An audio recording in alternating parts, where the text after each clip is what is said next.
And we are recording, Mr. Mo, I'm ready. with his fresh curls over I there. I just showered.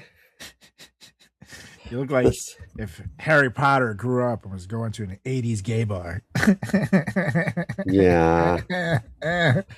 You know what? It's so early here that I didn't get a chance to blow dry and flat iron my hair. This is kind of crazy. Well, you look great, buddy. I now know Uh what SpongeBob lived in, where he designed his house at the bottom of the sea. It's like, I want it to look like that. yeah, sounds about right.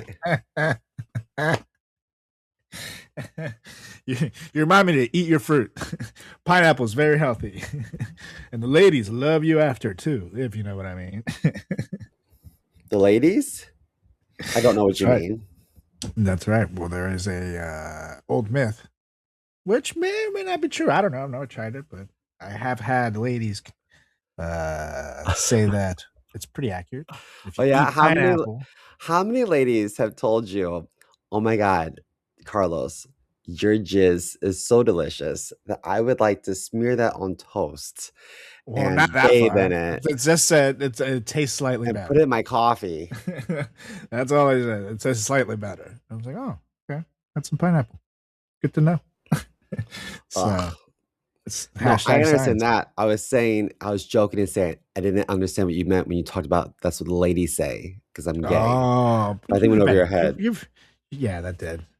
That did. That's okay. Just like Early for your, both of us. just like your fresh curls. Okay. Anyways, I'll only do that like 20 or 30 more times in the show, Okay. but no more than that, just so you know. Todo Anyways, está bien. we're gonna do this another, two, one. What are you doing? Testes in my mouth. Get on the ground, you fucking pledge. Ew. Welcome to the greatest podcast experience of your life. This is the FratChat podcast. All young men like three things: food, booze, pussy.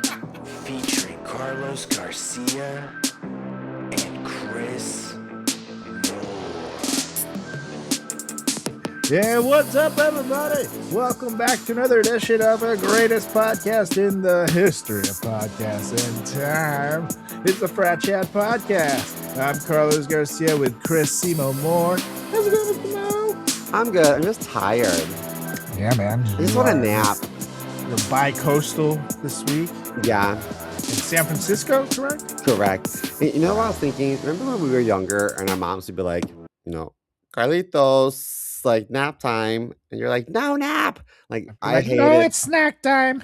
Yeah, pretty much. But I feel like when I was younger, I was like, no naps. And now, like, Yeah. it's all I dream about.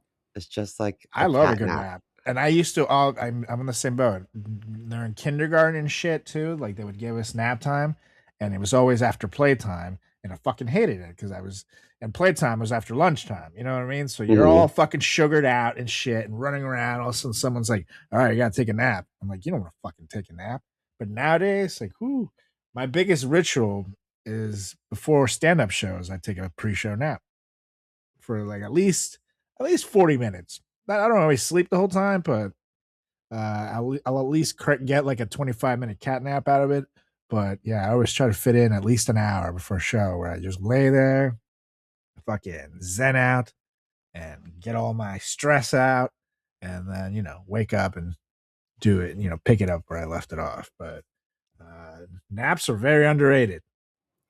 You know what? I find it easier to take a nap than it is to sleep at night sometimes Me too. because when I fall asleep at night, I think about everything in life. And Yeah, if I have something really important to do the next day, it's hard for me to fall asleep because I'm so anxious about not waking up on time. totally, totally But when it same. comes to naps, like unless I have something important to do, it's so easy. Totally. Agreed. Agreed. I'm a better napper than I am sleeper too. And that's interesting. That's interesting. But at least a good nap will save you if you get some bad sleep the night before. So, Also, uh, I sweat more when I take naps. Really? That's interesting. Yeah. You know, like when you're on stage and you're not Right. necessarily stand up, but if you're acting, if I have a really good scene and I'm really connected, I sweat. And Really? so, and so if I have a really good nap, I sweat. Sometimes I think like my body's really doing a good thing if it's like a little moist. So if we're sitting there like doing like a dramatic reading, like, ma'am, I have bad news. We've lost the baby. It's like, doctor, why are you sweating so much? What's wrong with you? Because this is an Oscar-winning performance, ma'am. That's my God, it's beautiful. I A remember little sweaty, but beautiful. I used to act in Chicago, and I get off stage. People be like, "How you feel?" I'd be like, "I don't really know if I'm sweaty, so that's a good sign." I used to swear by that. I don't know. That's good to know. That's good to know. Just watch out for CMO I don't know if sweating. you can relate because you're always damp. I'm always sweating. So for me, it's a rare occurrence not to sweat. So, however, I do notice ever since I've been using the sauna and steam room combo in my gym, I think I sweat less all around. I don't know if it's getting all my shit before, or like anxiety or something, or it gets me accustomed to the heat more. So when I go out in the humidity, it's not so bad. I definitely noticed I'm less sweaty these days, which is great. And I Do you also been wearing the sweaty armpit undershirt. Oh, Game nice. changer. Like fucking awesome, dude. Now I can sweat. The Is thing there a is, spot to put in, like, removable, like, feminine they're pads? just built in, so then you just use them and Oh, wash them and shit. And they're super like thin and quick dry and shit. But like, since I'm wearing that, I'm also not thinking about sweating anymore, which makes you sweat less. You know what I mean? So it's like, it's great because one of the reasons people also sweat is when they're like, "Oh shit, I'm sweating. I have to stop sweating," and then they get anxious about it, and then they sweat more. So now I just fucking have that, or like bring also a hanky with me when the little, when I start feeling it and just go pa pa and stop it before it starts. You don't have to worry about it. mhm. That's my PSA on uh armpit shirts and and hankies. Speak Bring them with you, people. Speaking of But anyway, sweating, is it hot in Jersey today? yeah, 'Cause today, right sun's now, out, guns out. I just assume yeah. it's warm out there. It's already like 70 degrees out here. Is it? So Oh, that's feels good. nice. It feels good. It's supposed to rain tomorrow though, which sucks. But today is gonna be gorgeous. So I have a show at 6 at the Grizzly Pear, which when it's this nice, it's tough to predict if there's gonna be a crowd because people might be out drinking. You know what I mean? Like at 6 o'clock. So fingers crossed, people show up. You know what? After a few drinks, if I'm walking past the comedy club, I can be convinced to come in and support. That's true. That's definitely true. But I feel like it's the problem is like people go there to drink sometimes, and no, I love that place. When it's packed, it's like such a fun room to perform in. But for some, well, which is good for the club. Also, I have to say this is great for them. But people also go to the bar just to go to the bar, not necessarily go to the shows because it's like a perfect like dive bar. So like I see like sometimes the showroom will be empty, but the bar will be fucking packed. So either way, they're making money. So it's like as long as they're making money, they're in a good spot too. As obviously being in that Madougal area, Yeah. so it's good for them. But yeah, well, we shall see. I shall keep y'all posted how it goes. But now it's time to hear from you guys because we got emails from the listeners. Uh, we both got some good ones this week. Why don't you start us off, Mr. Mo? I'd like to hear it. It's a quickie. All right, all right. So we have someone here from Kansas. His name is Joey. You Hey, know what? Joey. Someone told me a little while ago that there's Kansas and Arkansas, but Arkansas is kind of spelled like R Kansas. We So why are do we Kansas. why is Arkansas pronounced Arkansas and not Arkansas? It's so That's a good weird. question. Americans are weird. It's just like in like there's Houston, Texas, but the street in New York is called Houston. I'm like, the fuck? And then like there's a name called Paulina, but then in Chicago, that street is called Paulina. It's like vagina. I don't fucking get it. Anyway, so Well, to here be we fair, have Arkansas Mhm. was named by the Native Americans, so this one, you can't blame it on necessarily the white people, but I guess you can blame it on the French people that named it after the tribe. But why can't we call Kansas Kansas? Do you know what I mean? Just keep it consistent. Why can't we call it potato? I don't know. I don't make the rules. Anyway, Never thought of using that in an argument to prove a point, but here we go. I would ask our fearless presence to make some real change. He's always elbow deep in minors, fucking asshole. Okay, so allegedly. Okay, so Joey from Kansas wrote, "Dear FratChat, my girlfriend and I had our first road trip to visit her grandma, not our grandma. That'd be a kissy cousin. What? Is it, you thought you said Kansas, not West Virginia. I can't read. Her, not our. Let me read that over again. My girlfriend and I had our first road trip to visit her grandma. Everything was fine until she asked to drive, and I noticed something strange. Her road rage is out of control. So scary that I was afraid to say something. What are your thoughts? Am I in danger? Thanks, Joey from Kansas. Yes. Yes. Yes. That's not a good sign. Not at all. Not at all. Yeah, road rage is It's a real terrifying. thing. Yeah. Especially, obviously, it's always scary, but it also depends on what car you're in. Because like if you're road raging and you're like a Honda Civic, and and you're like right next to a fucking big ass SUV, you're gonna lose. But it is scary, and it shows someone's rage control too, literally. Oh, That's the best absolutely. thing, I road think rage. how you do anything is how you do everything. So if you're gonna Totally. flip out, like with a simple like traffic infraction, then like Totally. she's gonna flip out over some other really stupid shit too. Totally, and that's the key word, simple. Because obviously, we've all been in the road where we hit our breaking point, or after like a crazy traffic, or some asshole doing something absolutely insane. So you're like, "What the fuck?" Everybody has those moments. But if it's just like, like basic driving, and she's out there like a fucking maniac, yeah, you might maybe just you drive, because I want to know what's she like in every other aspect of life. Well, if it's the first road trip, I'm And assuming it's early too. Yeah. Yeah, I She can could you be doing the imagine fake. though? Can you We all have imagine? a fake personality for the first like 3 months where we're on our best behavior. True. When you're dating someone, so this might be that could be the first crack in the armor. But can you imagine if like Julie was like, "All right, Carlos, you've been driving for a long time. Like, you really need to get some sleep. So go ahead, let's switch. You get some shut eye, and I'll take it from here." And then moments later, you're like finally drifting off to like La La Land, and then she's like, "God damn it, son of a bitch! I'll fucking kill you!" Like that's scary. And then you're not That's sleeping. scary. You're like, Yeah, that is scary. To be fair, Julie's an excellent driver unless we're in a parking lot. uh-oh. And then I've seen some things. Is she not a good parker?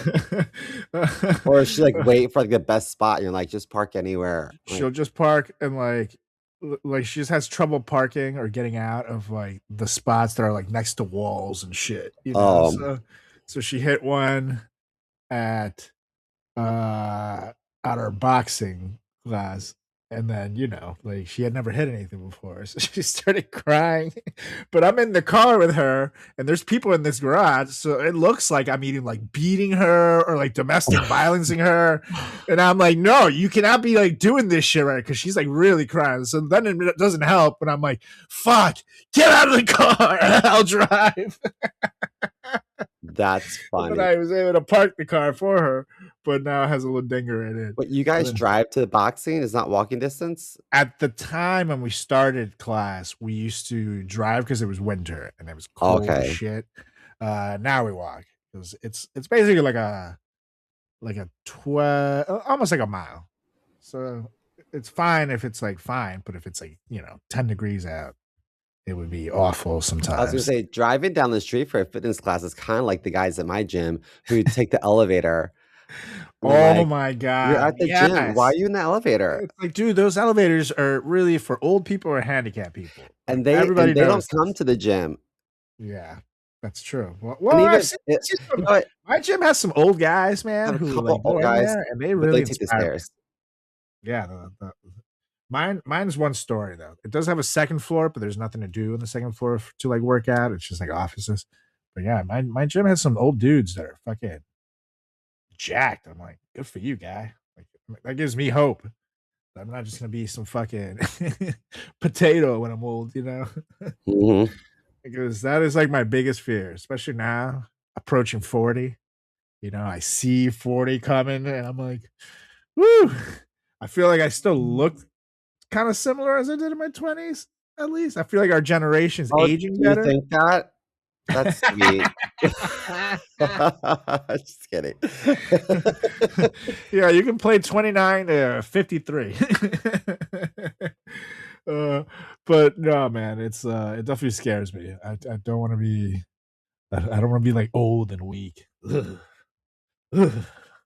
That's my fear. But I don't want that either. I will say you are probably in danger, Joey. It's probably fair to say that you should wait till she's not driving the car and have a conversation about how she has road rage if you want the relationship to work out. Just saying. You do have to talk about this. Otherwise, just run. If it's early enough, run, change your number. I don't know. Just make sure, again, you don't break up while she's in a car. So, but I will say, if you wanted to work, you got to talk to her. It's going to be awkward, but you I got to say something.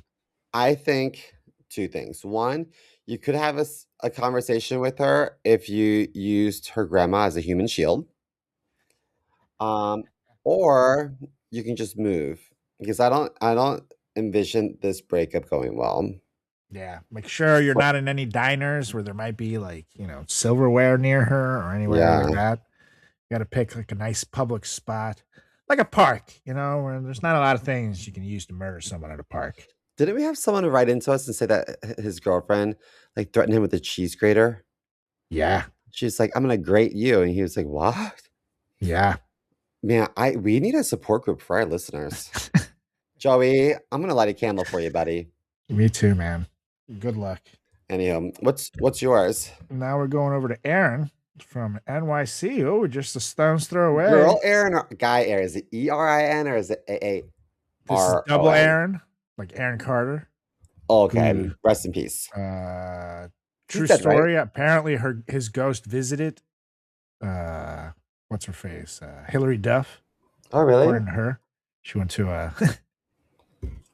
I don't know if it's true. I feel bad because she was like crying and I love her. I'm like a big fan and she's beautiful and I have like a crush on her. We're the same age. So like she's been my lifelong crush since I was like 13 years old. She's got some Uh chompers. but yeah, apparently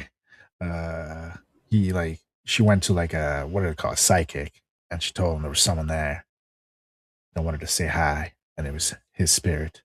And then she started crying. I was like, damn. Hillary, I love you. But I don't know if I believe in that shit.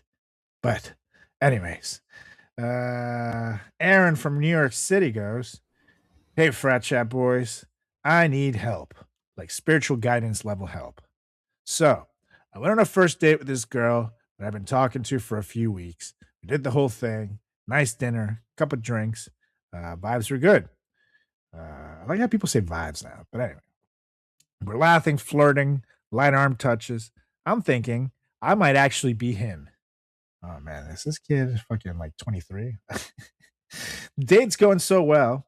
We decide to go back to her place for a nightcap. Now, here's where the devil entered my stomach. About 20 minutes into sitting on her couch, The dinner hits me like a freight train. I'm sweating. I'm seeing flashes of my childhood.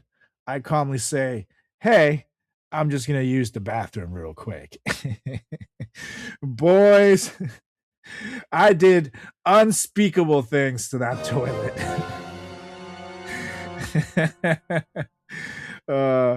Unspeakable things. And to make it worse, it clogged. And I'm standing there staring at the water rising like it's the Titanic. There's no plunger in sight. And I'm Oh whispering, no. no, no, no, no, no, no, no, no, no, no, no. Like I'm in a horror movie. I panic. I wait. It doesn't go down. By the way, I have a coffee brewing right now, so I didn't know what you think is a sound effect or I also share a similar sentiment. I was like, wow, man, this is really good. Do you hear it? Man. Dude, that's Here, let's do this. Yeah, that's exactly what the guy. Is that what the guy experienced? That's what Aaron's asshole sounded like. So I panic. I wait. It doesn't go down. In a moment of pure fight or flight, I walk out like nothing happened and say, "Hey, I actually have an early morning tomorrow. I should probably head out." I hugged her. I left. I said nothing about the absolute war crime I committed in her bathroom. Now I'm sitting here knowing at some point she walked in there and discovered Chernobyl, and she hasn't texted me since. Be honest with me. Is it over? Do I confess? Do I double down and pretend I have no idea what she's talking about as she brings it up? Do I move states and start fresh? I really like this girl, but I fear I may now be permanently known as toilet terrorist. Please advise. Aaron from NYC. Wow. I mean, I have to say, it's very relatable. Oh my I god, feel like, so relatable. yeah, if we've all been there, man. I've been there where I had absolute poopy time at this girl's apartment, and what are you gonna do, man? I've spoken about one time I was hooking up with someone. I've shared this on the show during college. Hooking up with a girl. She wants to go in the bathroom to do stuff during a party. Do what? Draw me a picture. That's right. And my stomach decided it was time, and I had to use that bathroom to explode. But then when I went to flush the toilet was broken. It didn't flush. So then I came out like, "Oh, this bathroom's not going to work." And then later on, the plug just had to clean it. So it kind of worked out in my favor. But we've all been there, dude. Our stomachs sometimes will betray us. It's the key how you play it off. In this case, that girl did not know what was going on. So it was in my favor. In this case, she's 1,000% gonna know. So I think, again, like I feel like all my answers always go back to communication for some reason. But in this particular case, she's gonna know it's you, dude. Like there's just no one else unless she had some other guy right before you were fucking there. See, I don't know. I think that maybe what if she had a really, really big dump before he came over and she framed him? What if the toilet was already fucked? The toilet was already clogged. That's true, because you wouldn't see poopy necessarily. Sometimes it flushes, but it stays clogged. You know what I mean? And then when you try again, it just fills up with water. I think, okay, so I'm going to tell you something about, I have a friend of mine who complained that this guy he was seeing, like, left some brownie batter in the toilet. And I said, well, do you have like a brush next to the toilet? He said, no. I said, well, then shame on you. Because if you're going to expect people to clean up after themselves, but you don't have the tools for them to do so, then shame on you. So I also feel like, yeah, what's he gonna do? Stick his hand in there and fucking exactly. So similarly speaking, I feel like so Aaron from NYC, plumbing isn't great at NYC. Every bathroom should have a toilet brush and a plunger for situations like this. And had she had the appropriate tools, then you would be in the clear. However, sounds to me like this person wouldn't be a good mate when it comes to like the apocalypse. You never know what's going to happen in Trump's America. A lot of girls aren't ready with a plunger next to their toilet. I have to say, there's very few times where I've seen people I dated have bathrooms that are prepared for the apocalypse. like us. They haven't lived like we have. Or maybe their dads or something used to come and like unclog it for them or something. But at the same time, either way, she would have found out because, if you go say, hey, I'll be right back, I'm going to the bathroom, and all of a sudden, 10 minutes later, you're hearing, God damn it, I'll be right back. That would definitely kill the mood. But I'd also, in my mind, be like, flushes later, better him than me. Sometimes you have to battle those fucking toilets. Sometimes it's like a 2-3 pump chump thing where it's just like a pop out, it goes right in, Yeah. But sometimes you really gotta like yeah. sleeves. I just think that like preparedness is such an attractive quality, and I feel like people are adulting well when like they're prepared for life. And so if you don't have a plunger, I don't think that you're like adulting well. Just like, have you ever been in someone's house and you're like, okay, where's your toolkit? And they're like, wait, what? I have a screwdriver. Okay, well, I have a screwdriver, you're not ready for life, and some duct tape that actually the duct tape ran out. So is this gonna work? Horrible. Yeah. Well, what do you think, Simo? Is Aaron screwed with this girl? I think, yeah, because I think there's been times where I've like pissed in like the company bathroom and it won't flush. And I'm like, I'm not going down for this. That's right. So I make everyone know I was in and out. It was the number one. Toilet's not flushing, but I'm not going down with this, with this ship. Literally. So either she's disgusted with him because he left it like that, or she's disgusted with herself for setting him up. But either way, it's bad feelings. It's bad feelings. Bad feeling. Aaron, it wasn't meant to be. Yeah, I'm with you. Sometimes you got to move on to your number 2 choice. Yeah. Anyways, we are now going on to the news. I'm so excited for this.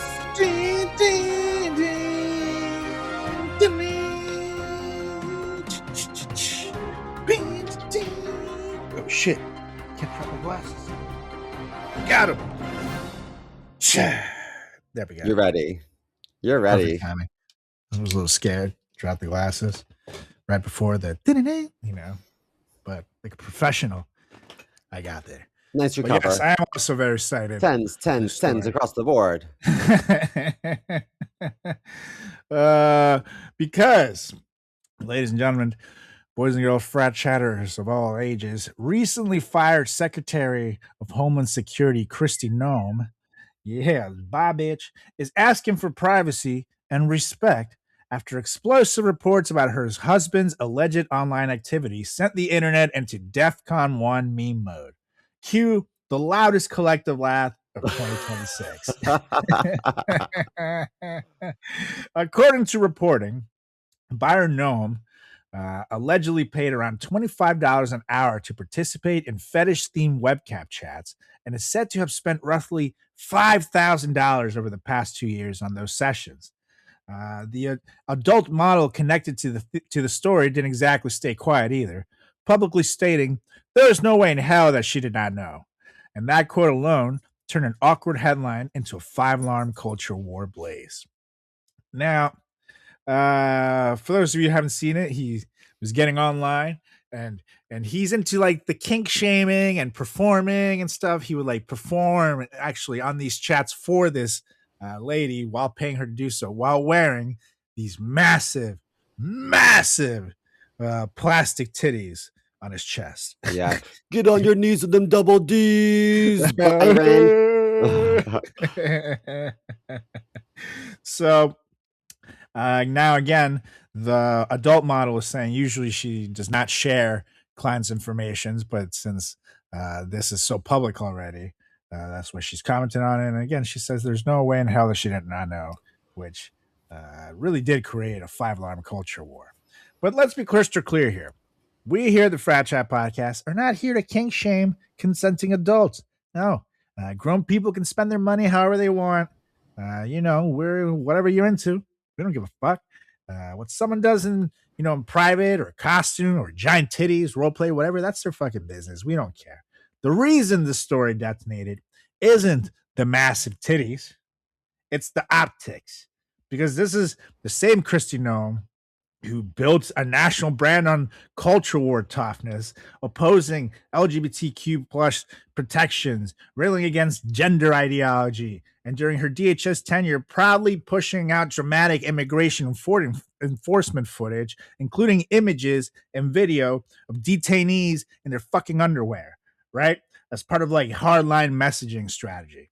So critics at the same time said it stripped people of like dignity for political points. So when the message now becomes, please respect our family's privacy, the internet response is basically, Ben, where was that energy before? Yeah, You know? what a stupid bitch. Yeah. What a So stupid cunt bag bitch. yeah. So the real Her and headline her isn't big titty husband. So the real headline isn't what anyone allegedly wore in a webcam. It's the selective outrage from them all, you know? Like if your political persona revolves around policing how other people live and present themselves, you can't act stunned when scrutiny boomerangs right back to your ass. And as always, the internet remains undefeated, dude, so they will get you. And again, we're not here to shame anyone's wardrobe or king fodder. Adult humans can wear whatever they want, but the universe has impeccable comedic timing. So you build a brand and throwing other people's bodies and identities into the spotlight, and you act shocked when the spotlight swings back. That's irony with a capital I, baby. So for that, good luck out there, Chrissy. Womp, womp, womp, womp. You know what? This is karma at its finest. So karma. Absolutely. And I say every week, you can't make this shit up. Like, this is such a brilliant headline. And I have to say that, like, I hear some people in like the MAGA camp saying, justifying her affair with Ludowski. Is that his name? I think so.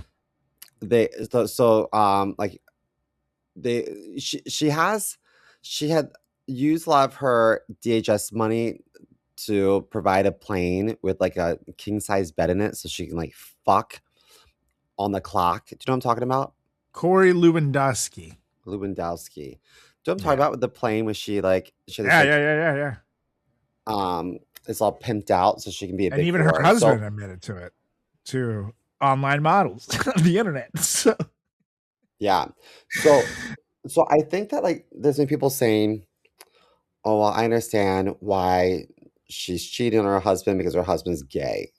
Well, I don't know if he's gay. I don't know if I think there's like if you're cross-dressing but you're like talking to ladies, like I don't know if that's gay. I think that wearing titties sounds kind of gay, but it does sound like he still likes ladies. Sexuality's on the spectrum, people. You know, that's the thing that they don't. So it's gender identity and like. But I guess my point is just that they're like, well, like she's not getting it at home, and so I understand it. But she went on record to say that this was a shock. So she's not cheating on him, according to her, because he's doing this behavior. She claims to not have known about this. So her cheating lacks integrity, and they're both jackasses. Does that make sense?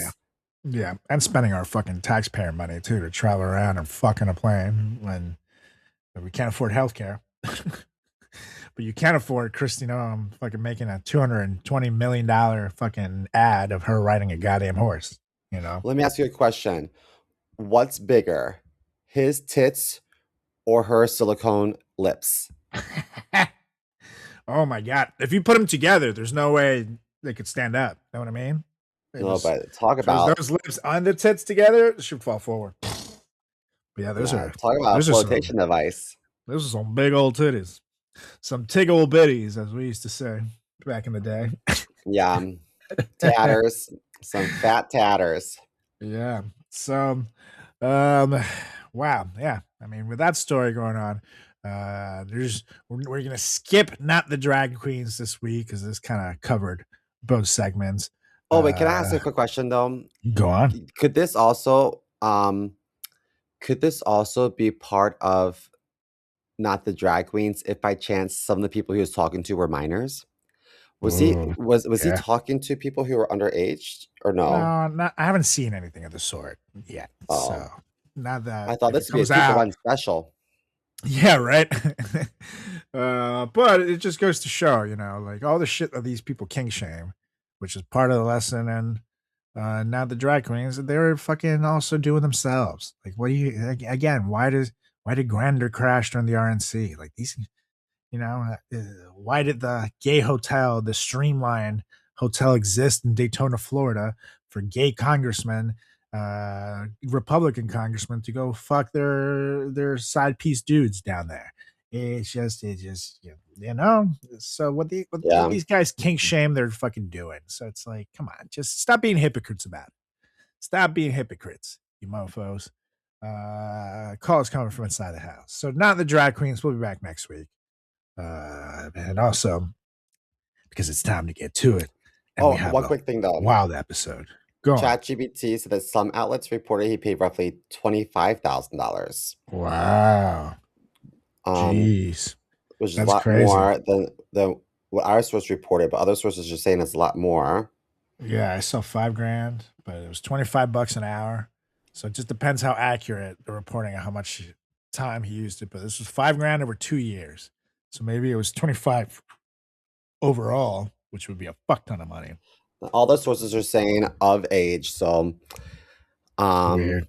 Yeah. he's So, weird, but he's not a predator. yeah. He's just a guy who likes wearing Boobs. titties and Yeah. dancing online for drag queens. It is, or not drag queens, and porn models, whatever the fuck. Mhm. Anyways, it is time to get to it, Mr. Mo, because we have a wild topic this week. Because sometimes people are not what they seem to be. You meet someone, they're all cool, calm, collected. They might seem to have money. They might say that they have a rich uncle, rich dad, whatever. And then as you start to get to know them, you realize that the things they're saying are kind of contradicting themselves. And you start spotting red flags. And then you realize this person is not who they seem to be. So this week, here at the FratChat podcast, we have some wild cases of stolen identity, where we're going to hit you with the absolute wildest and greatest cases of them all. So get ready, because this one is going to be good. Mhm.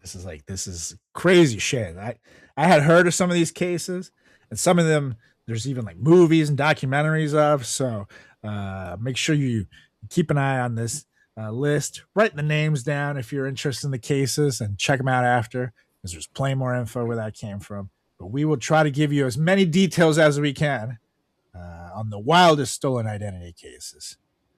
These are good, man. These are crazy. And it's like, goes to show how far people will go sometimes to get what they want. So why don't you go ahead and take the first one, Mr. Mo? I can't pronounce a lot of these names. Okay, so the first one's like a 2 for 1, because they're both very, very similar. So there's a guy named Christopher Rocancourt. Rocancourt. Yeah, I'll go with it. Yeah. This is strange because he convinced celebrities that he was a Rockefeller heir and a Hollywood Yeah. producer. So, this happened most of mine occurred in the US. So he claimed to be related to the Rockefeller family. He scammed wealthy people and celebrities out of millions. He used luxury lifestyles and fake business deals to build credibility. And ultimately, his schemes fooled investors across Hollywood, New York, and the Hamptons. In addition, there's another guy named Clark, aka Rockefeller. So he lived 30 plus years under completely fake identities and convinced wealthy elites that he was also a Rockefeller heir. I'm like, That's guys, like the crazy. Rockefeller family needs to do a better job of protecting their assets. So his real name was actually Christian Karl Gerhardschreider.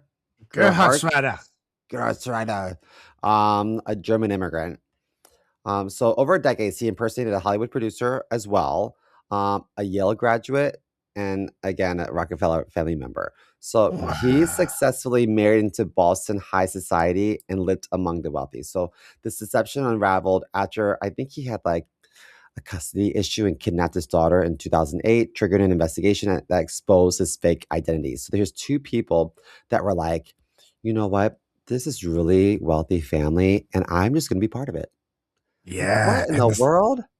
and it's crazy because two things. You think, well, maybe this happened in the 1920s and shit where people were stupid. No, no, no, no, no. The Clark Rockefeller shit thing happened in 1995 when he Yeah. married in this businesswoman, Sandra Boss.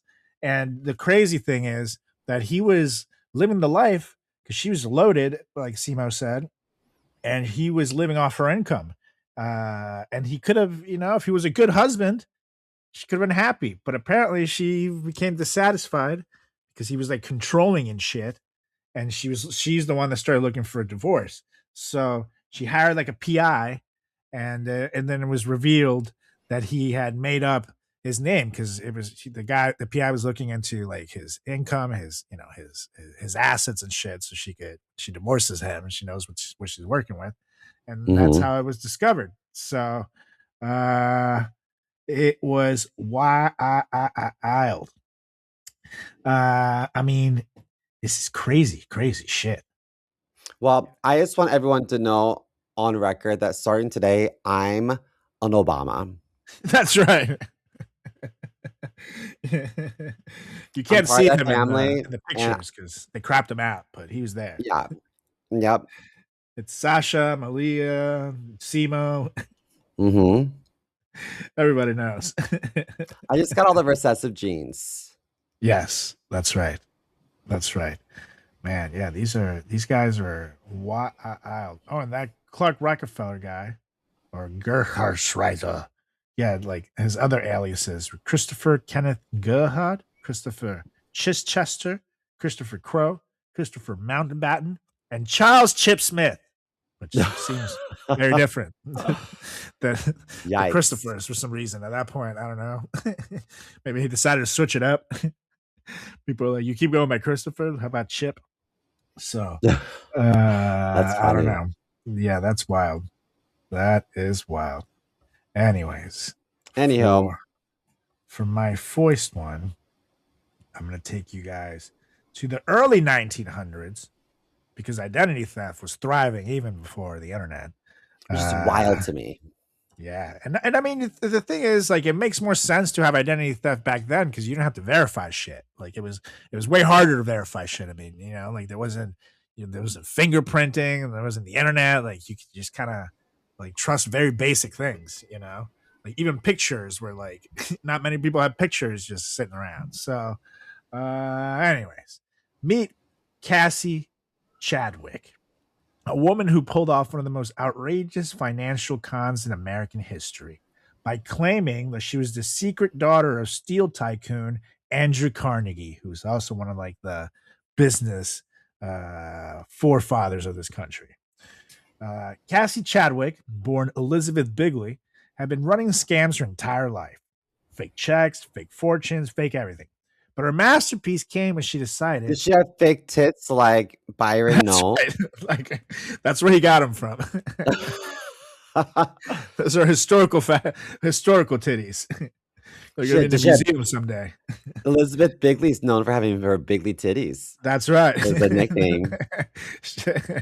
she's the she's the commissioner of the big old titty committee. Mhm. uh, anyways, but her masterpiece came when she decided, you know what? I'm related to one of the richest men in the world now. She claimed Carnegie had an illegitimate daughter, her. And not only that, he had supposedly set aside a massive inheritance for her, worth millions. Now, here's the genius part. She didn't actually need Carnegie himself to confirm it, because banks were so terrified of offending someone connected to Carnegie that they didn't even bother to verify her claims at all. Wow. Instead, they quietly just gave her massive loans based on her future inheritance. So let that sink in. Banks basically said, well, she could be lying, but if not, that'll be awkward. So let's just give her some money. At her peak, she borrowed the equivalent of tens of millions in today's dollars, and she lived lavishly. Mansions, servants, luxury, everything. Basically, the Anna Delvey of the Gilded Age, and we'll get on her later. Stay So, tuned. what brought her down? Eventually, a bank got suspicious and actually reached out to Carnegie. And Carnegie, who had no fucking idea who this woman was, basically said, I don't know her. I didn't father a secret child. Also, what the hell is happening? And the entire scheme collapsed overnight. Cassie was arrested in 1904, convicted of fraud, and she was sentenced to 10 years in prison. And here's the bleak ending. She died in prison in 1907. No Netflix deal, no comeback tour, just bad times and consequences. So this one didn't end so good. Did they have telephones back then? When the telephone? When was the So, like, telephone?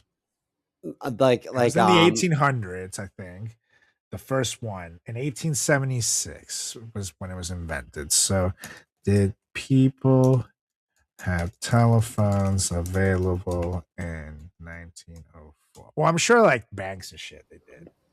Yes, telephones were available in 1904 with over 3 million phones in use across the United States by that time. Oh, While okay. often considered a luxury or business tool, they're rapidly expanding to smaller towns. So like a bank would have had, a phone. Okay, they should just called him. And they could have like after I don't know, for $20 million, all because they're scared to talk to someone. He must have been a really scary guy, But I was thinking to myself, like I can understand that they can't call him; they have to send a pigeon. That's hard. Yeah, right. But That's no, so they should awkward. just call him. Suck it up and call him. Yeah, You but at the don't even same call time, some people like some that. people Don't are call really him. good Call his with assistant. some people are really good at the whole, do you know who I am? Do you have any idea? And they're talking to some fucking cashier who doesn't, they make minimum wage at best at that time, working in that job. So I don't know. I could see how it would work back then.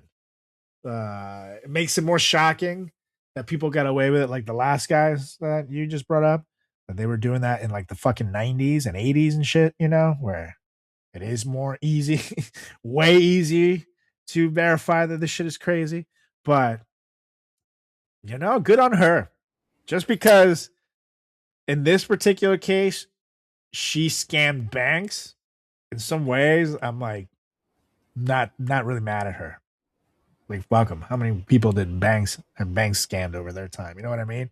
If she Yeah. was doing it to innocent people, but she scammed banks and she was like employing people out of making money doing it. So in some ways, she was like a little Robin Hoodie in her ways.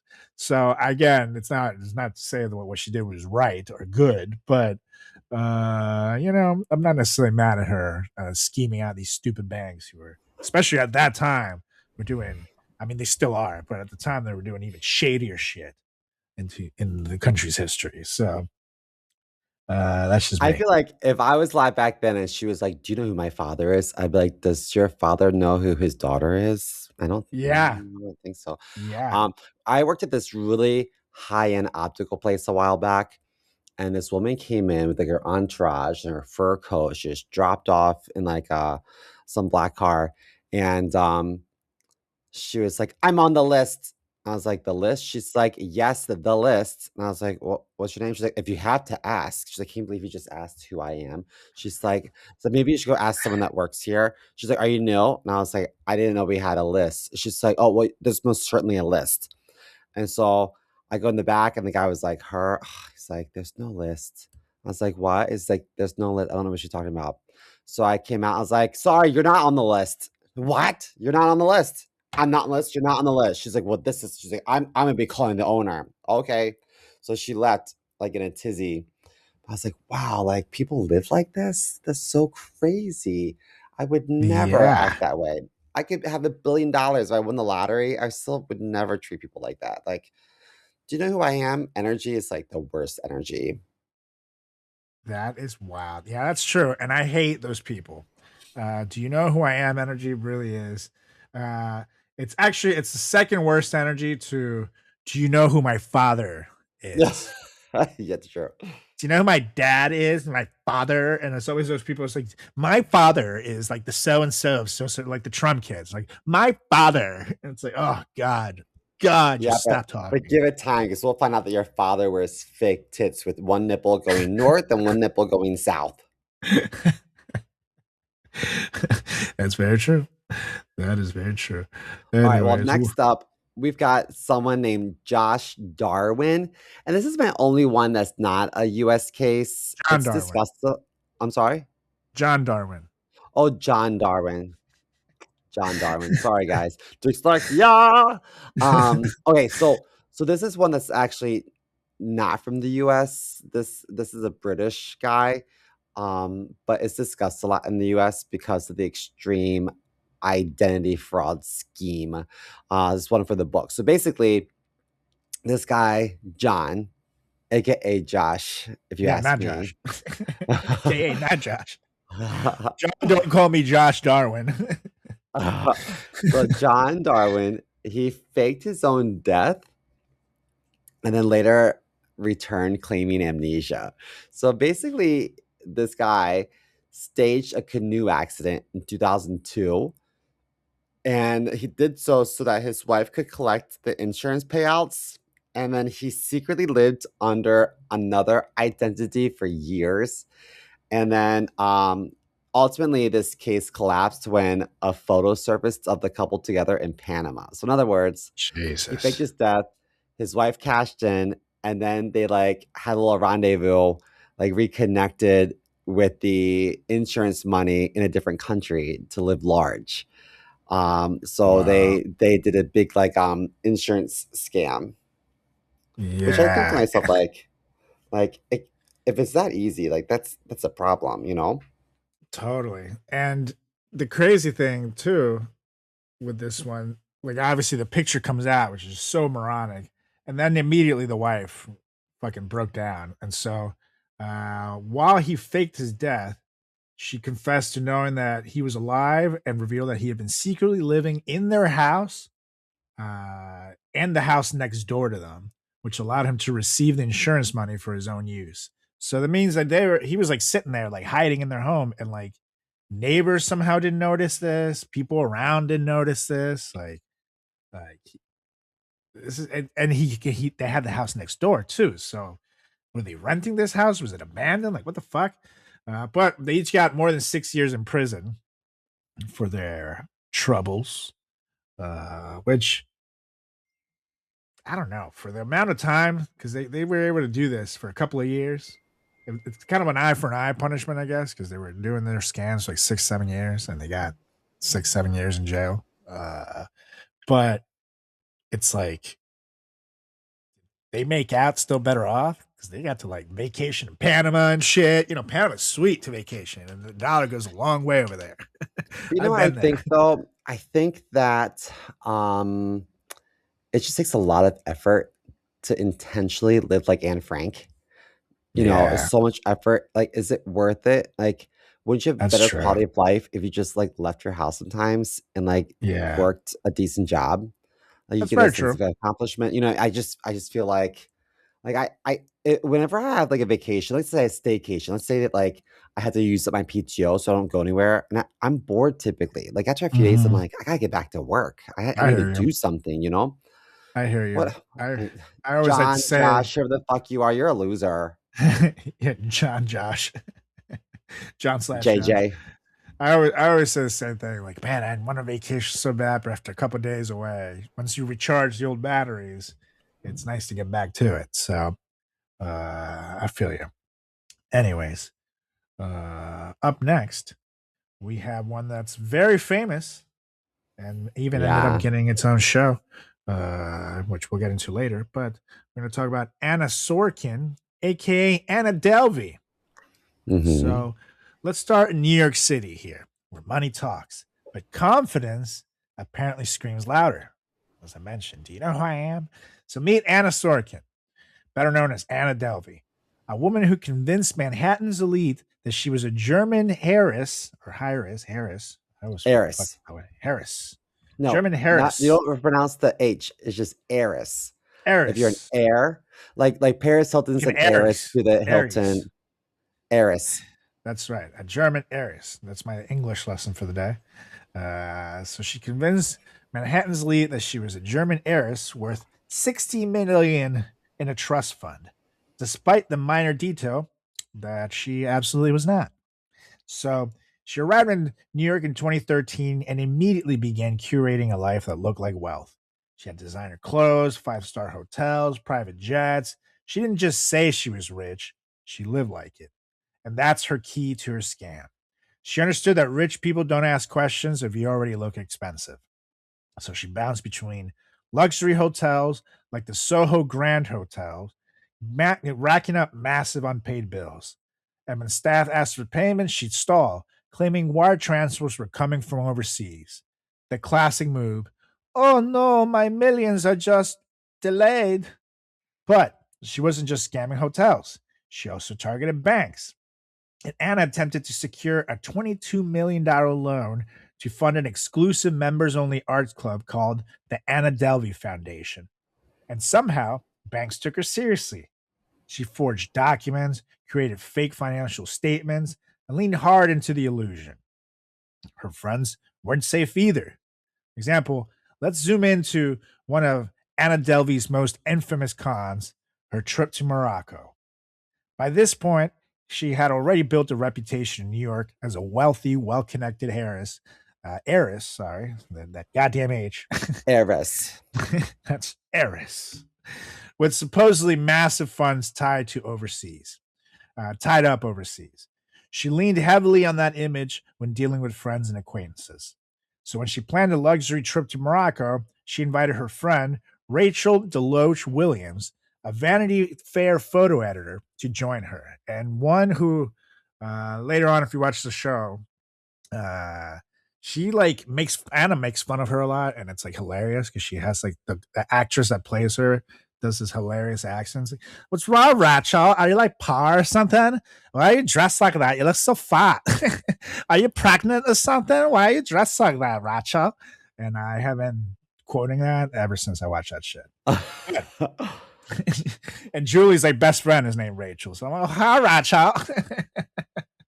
Now, she brings this person, a Vanity Fair photo editor, Rachel Deloach Williams, to join her. Now, here's where the manipulation starts. Anna convinced Rachel that this wasn't just a vacation.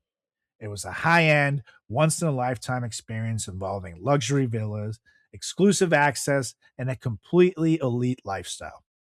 But Anna claimed there was one problem. Her money from overseas hadn't cleared yet. So she asked Rachel to front the costs. Mm-hmm. And Rachel did.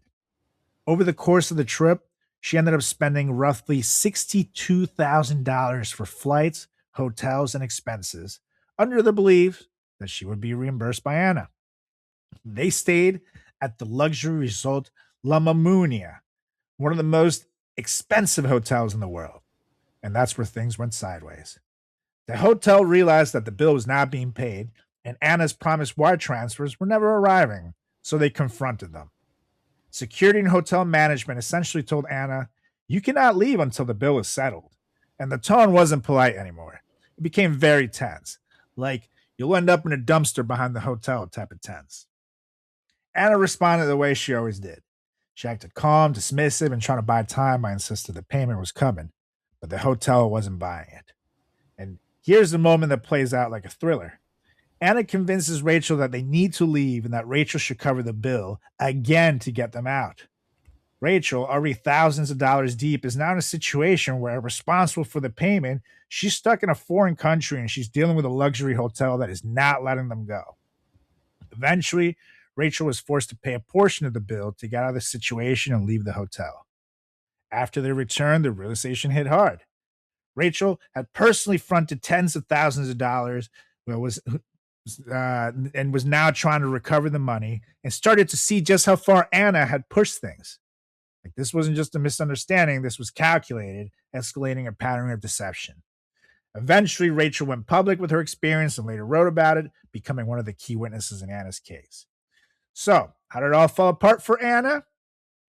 Eventually, the lies stacked up too high.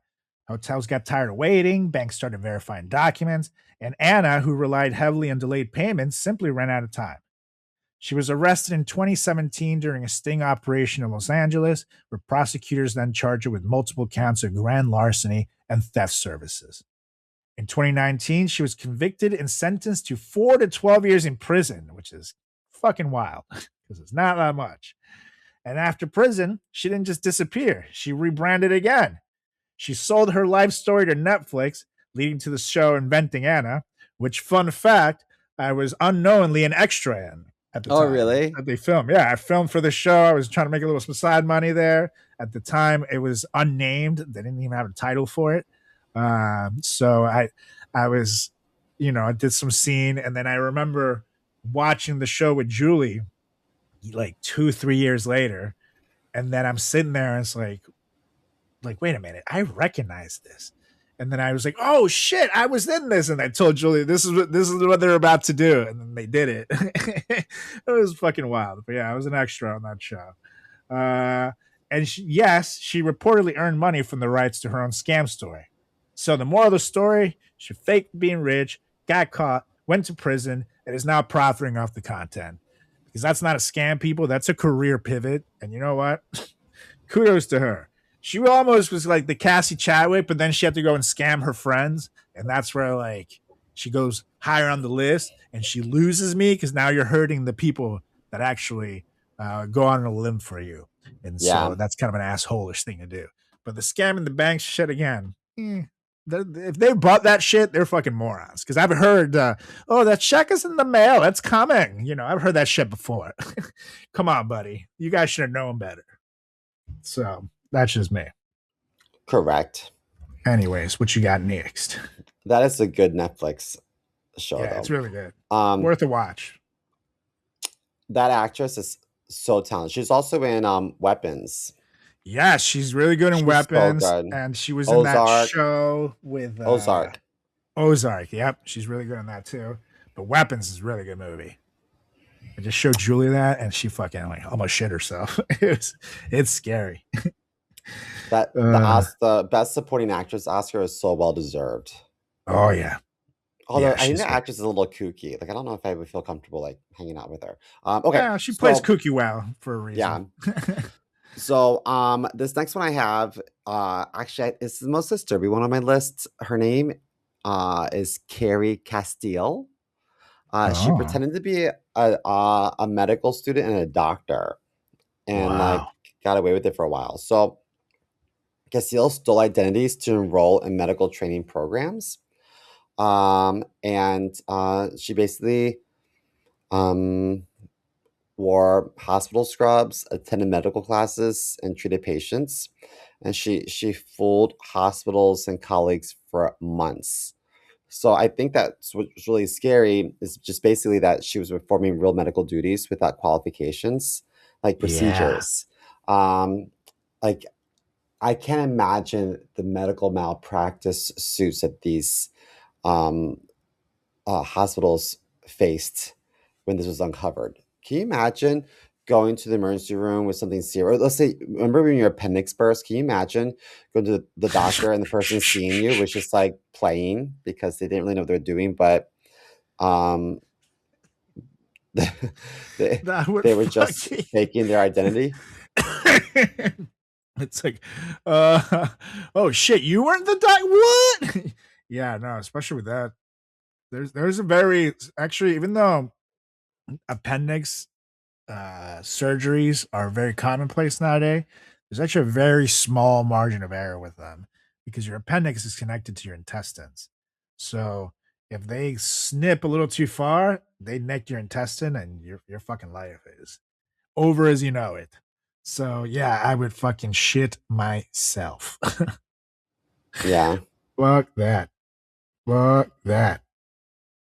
Um. Anyways. Uh. Let's see.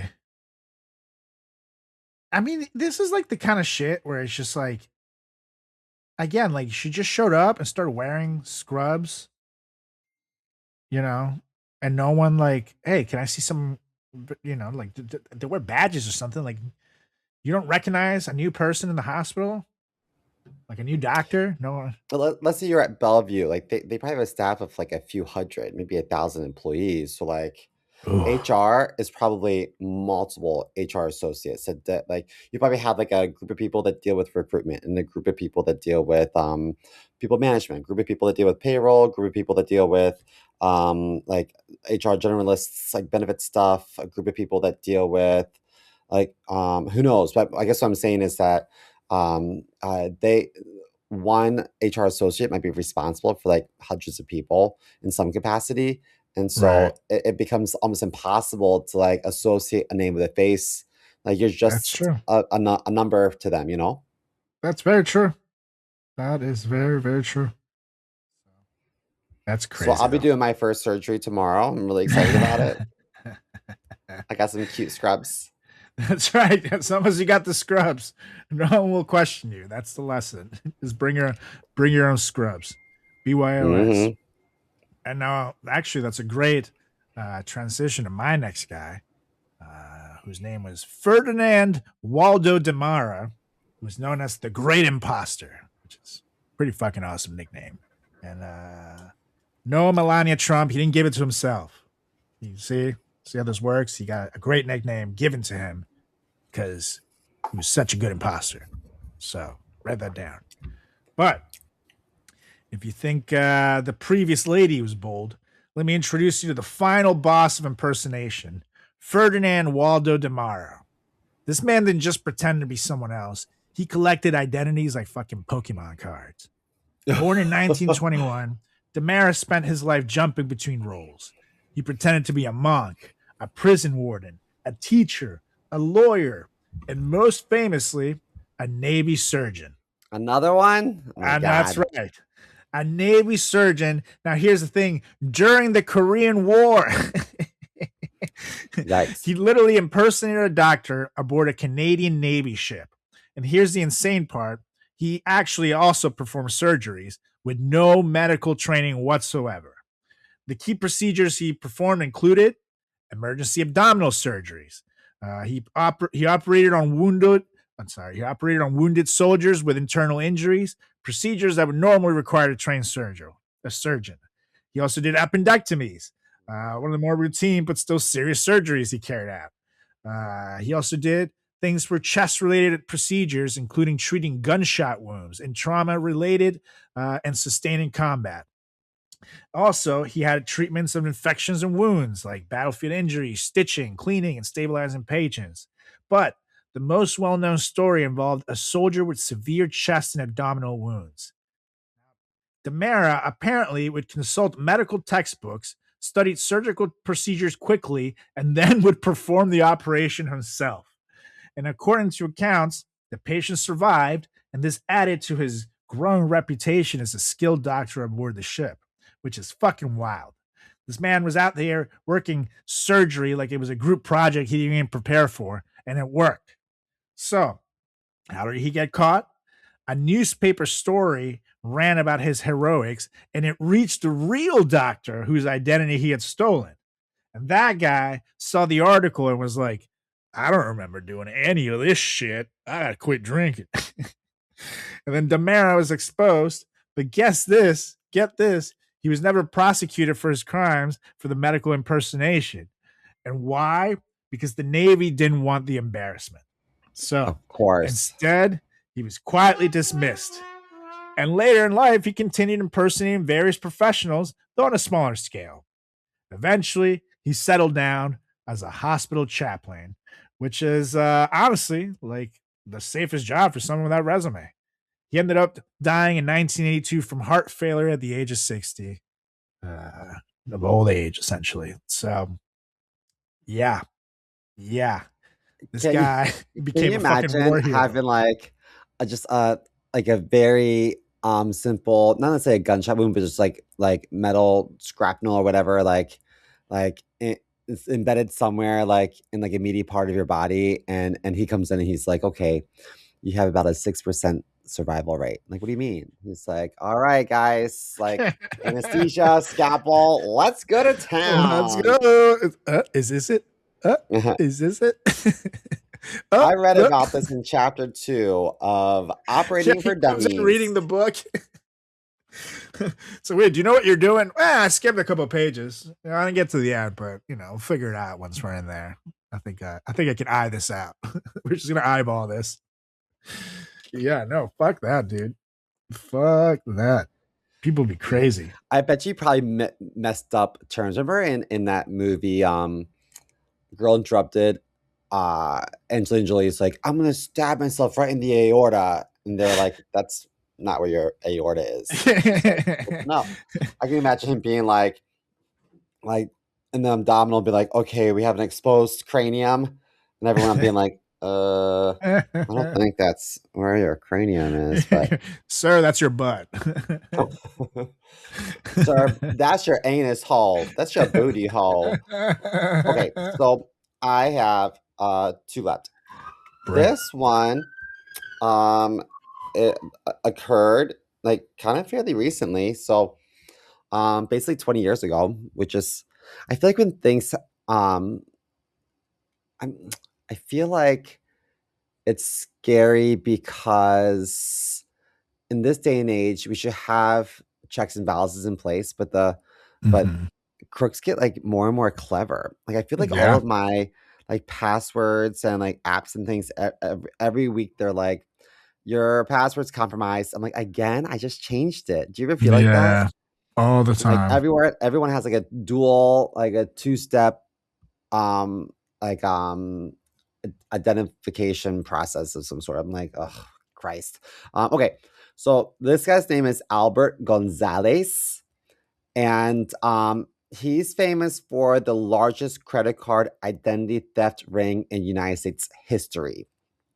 So he led a hacking group that stole 170 plus million credit and debit card numbers. I'm not saying $170 million. I'm saying 170 plus million accounts. Jeez. So the That's targets so included, much. yeah, so the targets included major retailers like TJX companies, Heartland Payment Systems.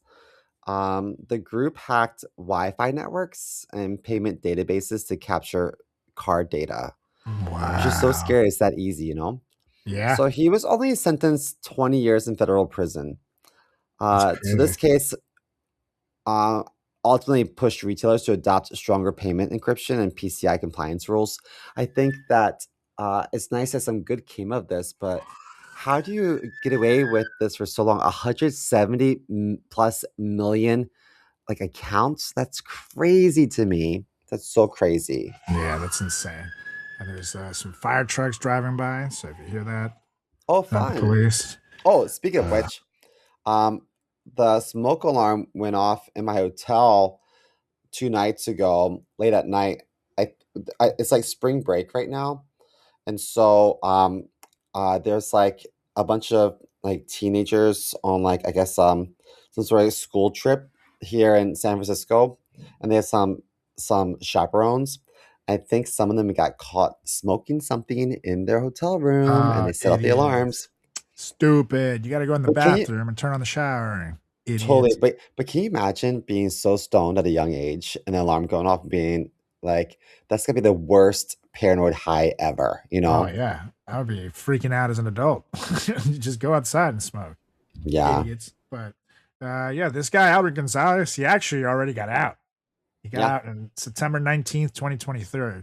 So you're supposed to get out in 2025, so last year, but they reduced the sentence due to time served and potential program completion. So he's out. I mean, hopefully he learned his lesson, but who knows? Who knows? Who do you have next? He did have great hair, though. He did, Look at his right? very thick Latino hair, like my people. Good for him. because jail is not kind to your hair. But up next, I'm going to go with one that also has a great Netflix documentary that you guys can check out. Blew my fucking mind. And also has a great nickname. This is Frédéric Bourdin, the Chameleon. Now, imagine losing a child, and then years later, someone shows up claiming to be them. That's where we meet. That's where we meet Frédéric Bourdin, one of the most bizarre impersonators ever.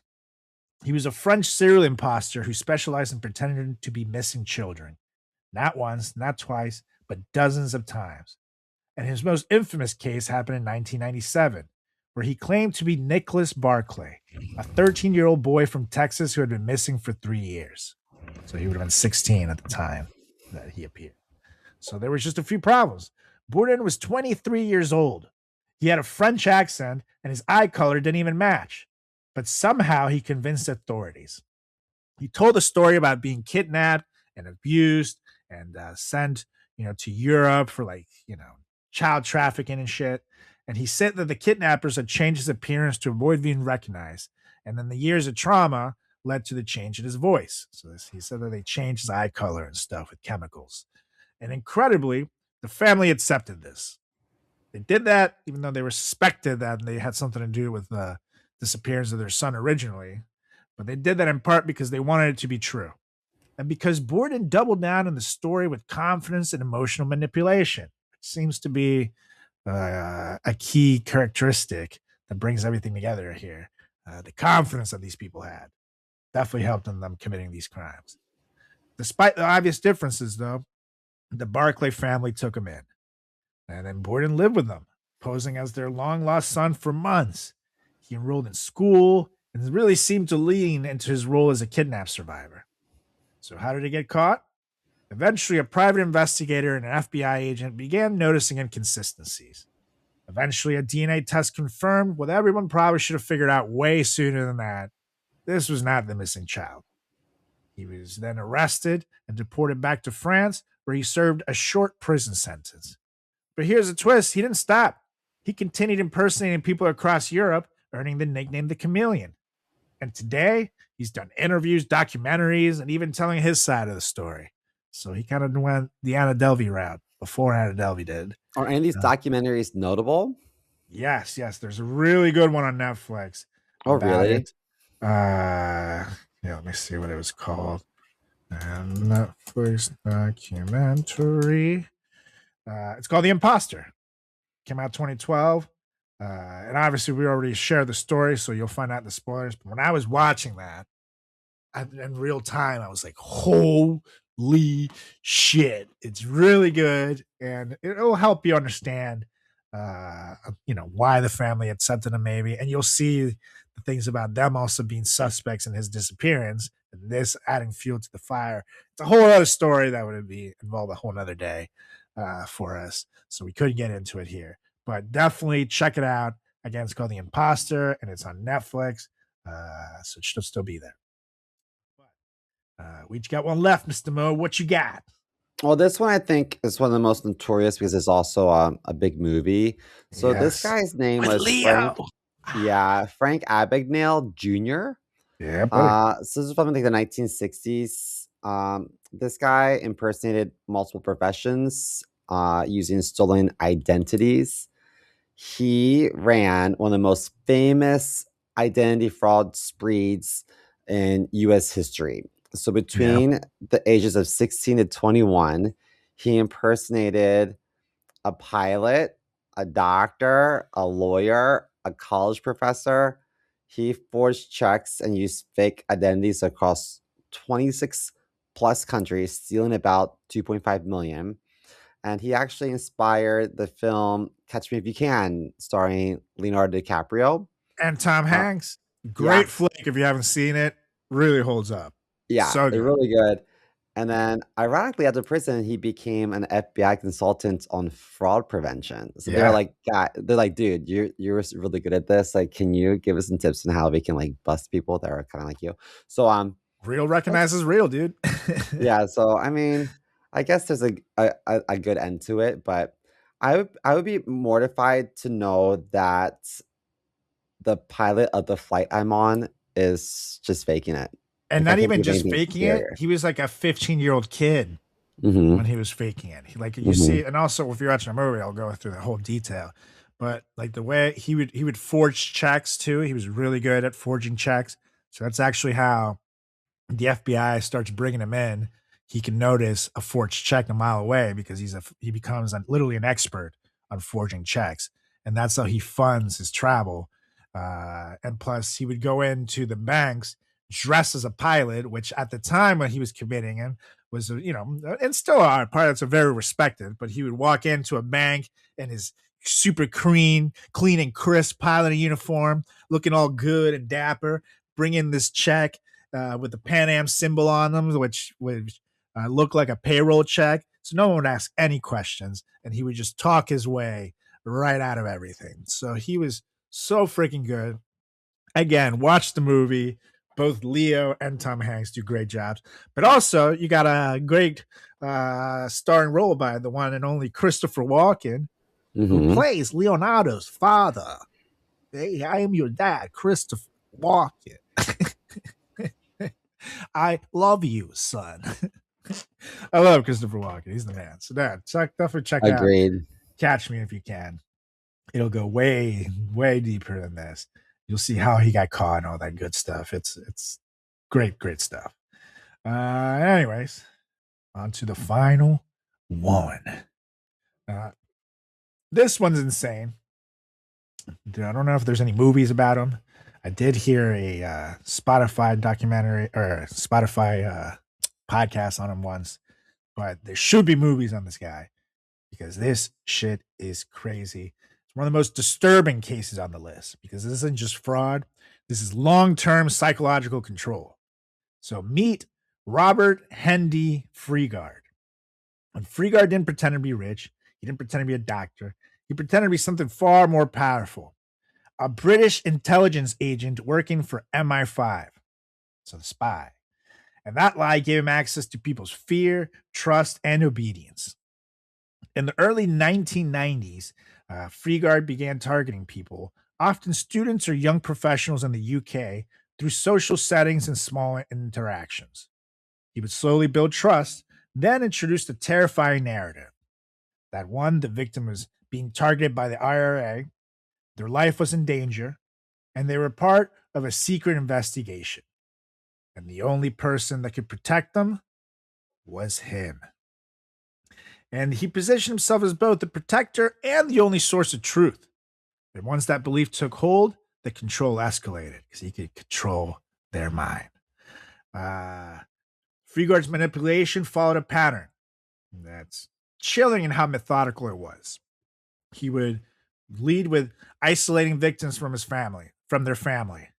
Victims were told their families might be compromised, they shouldn't contact loved ones, communication could expose them to danger, and so he effectively cut them off from outside reality. He also had name changes and identity shifts, which victims were often told to use new names, move locations, live under the radar.